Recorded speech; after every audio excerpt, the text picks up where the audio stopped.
السلام عليكم ورحمة الله وبركاته. أهلا بيكم، وحشتوني جدا جدا جدا. النهاردة بإذن الله هنعمل مع بعض كيكة الحليب التركية أو التريليتشيا بكل سهولة. طريقتها سهلة وبسيطة خالص وطعمها تحفة. المزيج بتاع الكيك مع الكريمة مع الكراميل تحفة، طعمها جميل قوي. وهنعمل الكراميل بكل سهولة من غير حليب ومن غير نشا ومن غير أي حاجة. مكونين اتنين بس، وسهل وبسيط خالص، والطعم خطير.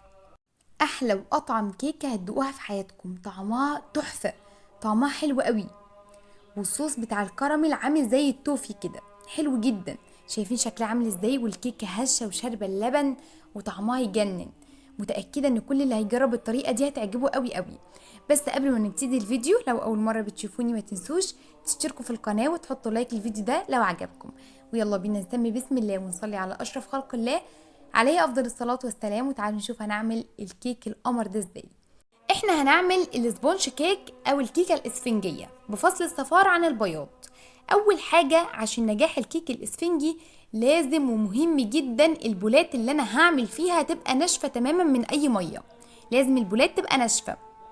هجيب طبقين وابدا ان انا معايا دلوقتي بقى 4 بيضات، بيض حجم وسط، وافصل الصفار عن البياض. احنا بنفصل الصفار عن البياض بكل سهوله. وبعد ما بنفصل الصفار عن البياض بنحط الصفار لوحده والبياض لوحده. هنبدأ نشتغل دلوقتي بقى في البياض. هنجيب بياض 4 بيضات ونحط عليهم ذرة بسيطة جدا من الملح. ومعايا كوباية من السكر، سكر أبيض حبيبات عادي جدا. هحط نصه على بياض البيض ونصه على صفار البيض، بس بضيفه شوية بشوية على بياض البيض. بحط نص كوباية من السكر على البياض، بس بضيفها شوية بشوية كده، واضرب كويس قوي بالمضرب الكهربائي. خلاص. لازم البياض يوصل معايا بالشكل ده، وتبقى عامل زي الكريم شانتيه كده، القوام يتقل بالشكل ده. لو البوله فيها ميه البياض مش هيعمل فوم زي ما انتم شايفين كده. خلاص. ضربته كويس قوي، هركنه على جنب. وابدا ان انا اجيب صفار البيض، هحط عليه بقى 3 اكياس من الفانيليا. نقدر نستخدم فانيليا سايله او بودر، بس انا بفضل بودر كتير جدا يعني. وباقي نص كوبايه السكر هبدا ان انا اضيفها كامله كده على الصفار واضربهم كويس قوي. هتلاقي بقى الخليط لونه بقى فاتح كده وبقى هايش خالص. ما ينفعش اضيف اي اضافات الا لما اتاكد ان السكر داب تماما. لو حطيتي سكر بودره الكيكه هتهبط، لازم سكر حبيبات. وبعدين اضيف نص كوبايه من الحليب او ميه، وبعدين اضربهم كويس قوي قوي بالمضرب. بس لازم اتاكد ان السكر داب خالص، لان السكر لو لسه حبيبات هيبقى مشكله كبيره، هيهبط معايا الكيك. خلاص. وبعدين بقى نحضر المواد الجافة. معايا كوباية وربع من الدقيق، دقيق متعدد الاستخدامات، هنخله كويس قوي. اهم نقطة لازم الدقيق يتنخل كويس. وبعدين اضيف عليه كيس من الكيك شيف او البيكنج باودر واقلبهم كويس قوي مع بعض. تمام. وبس كده، هي دي المواد الجافة اللي معايا. كوباية وربع من الدقيق لو بالكوباية المعيارية، ولو بالكوباية اللي هي كوباية الشاي كوباية ونص. تمام. وبعدين بقى هنخل تاني المواد الجافة على بياض البيض بالسكر بالحليب. وبعدين بعد ما اضيف الدقيق بالبيكنج باودر او الكيك شيف هضربهم كويس قوي بالمضرب. بيكون ده القوام بتاعهم. لو لقيتيه اخف من كده زودي معلقه دقيق، لقيتيه اتقل من كده زودي معلقه من الحليب او الميه. وبعدين هبدا ان انا اضيف بياض البيض شويه بشويه. انا قسمت المقدار على نصين، ضفت اول نص واقلب كويس قوي في اتجاه واحد. بقلب في اتجاه واحد، دي نقطه مهمه عشان بس الهواء اللي داخل الكيك ما يهبطش. اقلب كده في اتجاه واحد بياض البيض لحد ما يختفي تماما زي ما انتوا شايفين كده. يبقى انا حطيت بياض البيض على مرتين. اول مره لما لقيته اختفى كده نزلت بباقي المقدار. معايا صينيه مقاس 26، هدهنها دهنه كويسه كده من الزيت، ولو عندك ورق زبده استخدميه. وبعدين انزل بخليط الكيك. وطبعا هشغل الفرن قبل التسويه بحوالي 5 دقايق على درجه حراره 180.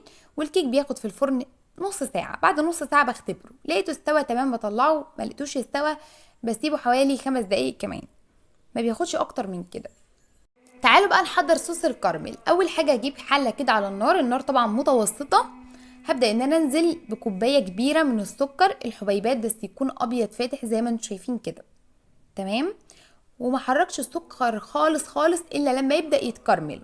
بس ما ينفعش اول ما يبدا يتكرمل ما تقلبيهوش، لا بتقلبيه عادي جدا عشان لو ما قلبتوش هيتحرق.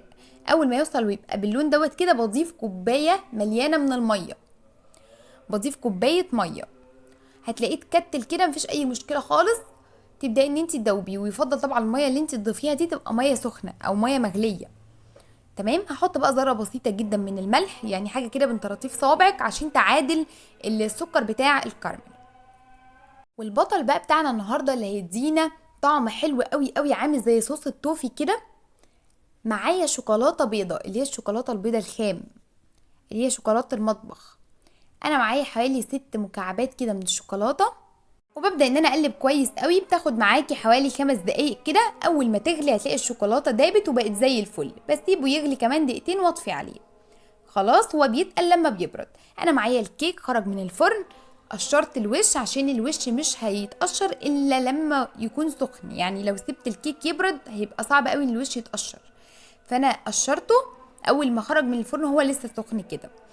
هبدا بقى ان انا اسقيه بحوالي كوبايه من الحليب، حطيت عليها معلقتين كبار من السكر ودوبت السكر كويس قوي. وبعدين هبدا ان انا اسقيه بالحليب، ويفضل طبعا الحليب ده يا جماعه يكون حليب اللي هو العلب، ما ينفعش يبقى حليب بلدي عشان بس طعمه يبقى زي اللي بنشتريها جاهزه.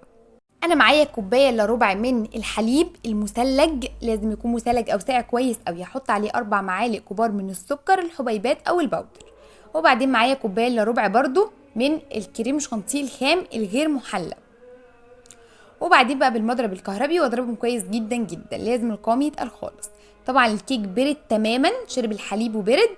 هبدا بقى ان انا اضيف عليه الكريمه. وطبعا لما جيت سقيت الكيك بالحليب كان الكيك يعني دافي داخل ان هو يبرد خالص، ما ينفعش اضيف عليه الحليب وهو سخن خالص هيعجن. لازم الكيك يبرد تماما، يعني يبقى دافي كده. بصوا تمسكوا الصينيه عادي، تمام، تحسوا ان هي بس دافيه حاجه بسيطه. وبعدين تسقوه بالحليب، ولما يشربوا خالص هنبدا ان احنا نضيف الكريم. انا كده وزعت الكريم. عشان اساوي بقى الوش هجيب القطاعه اللي هي بتاعت البسبوسه دي، وابدا ان انا اساوي الوش زي ما انتم شايفين كده عشان الوش يبقى ناعم. وطبعا مش عايزين تسووه عادي، مفيش اي مشكله، كده كده كل ده هيتضرب. تمام.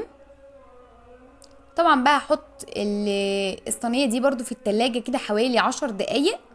شايفين بقى صوص الكراميل حلو قوي، شايفين شكله عامل ازاي. بس بقى كان في مشكله ان الصوص كان تقيل قوي، يعني انا سبته كتير على النار، الميه كانت بخرت والصوص تقل. فانتوا يعني شيلوه من على النار خفيف شويه، ما تشيلوهوش تقيل قوي. خلاص. شايفين شكله عامل ازاي، حلو قوي، ينفع بصوا لكل انواع الحلويات وطعمه يجنن. طعمه حلو جدا جدا يا جماعه، جربوه متاكده انه هيعجبكم. وسهل وسريع قوي قوي. الصوص دوت اصلا صوص الكراميل دوت الايطالي. خلاص الطريقه دي طريقه ايطاليه، بس سهله وسريعه وحلوه جدا.